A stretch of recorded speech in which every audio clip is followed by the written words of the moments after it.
Today I'm going to show you a really cool way to serve and display a pineapple, and we're going to be testing out one of these pineapple spiral slicing tools. If you haven't seen them before, they're really cool. You get different sized cutters for different sized pineapples.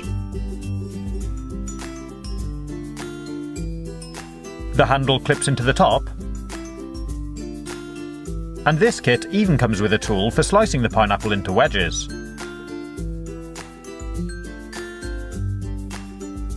To use it, you need to take your pineapple and slice off the top. Then pick the right sized slicing tool for the diameter of your pineapple. This one's too small, and so's the middle one, so I'm going to use the largest one. To use it, you need to take a good grip of the handle, line it up with the centre of the pineapple, and grip that firmly too with your other hand. Then start twisting the slicer and pushing straight down. And you can see it starts cutting its way down into the fruit. Pretty cool, huh? Keep going until you get to the bottom. And you'll notice a change in how it feels. Then carry on turning it slowly and pull the tool back out.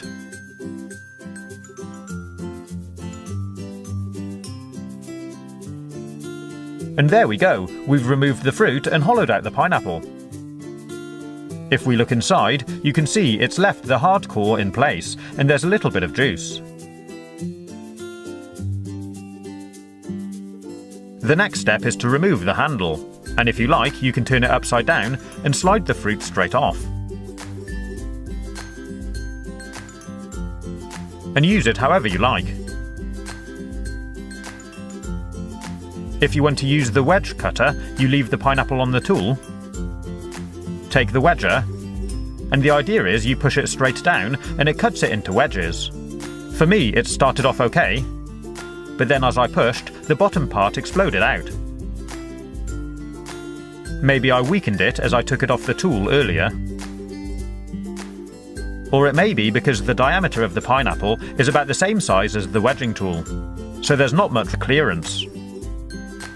It made a bit of a mess, but I did get some cubes. And they taste absolutely delicious. I drank the juice out of the fruit so I could take a look inside. It leaves the core really neatly attached, but it also seems to leave quite a bit of fruit on the sidewalls of the pineapple. I used a knife to get this out because I didn't want to waste it. I did use the largest cutting tool in the kit, but because this pineapple is nice and big, it would have been good to have a slightly bigger cutting tool. For this one, I'm using a smaller pineapple, and instead of cutting off the top, I'm cutting off the bottom. Then I found the right sized cutting tool and sliced into the fruit.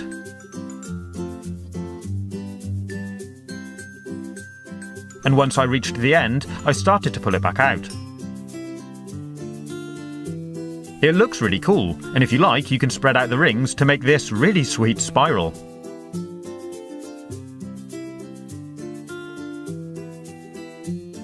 Then I pulled out the contents, and you can see the core in the middle.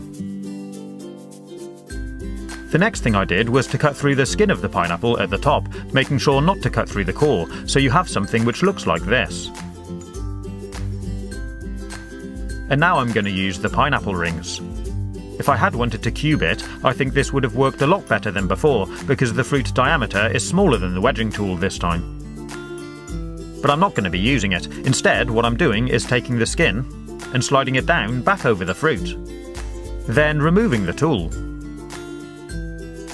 If you like, you can serve it by putting it on a plate and putting the top back on. It'll impress your guests when they lift off the lid and help themselves to a ring of pineapple. If you prefer, you could lie it down on its side, open it all up, and fan out the rings. You can attach the bottom of the pineapple, which we cut off earlier, with a couple of cocktail sticks.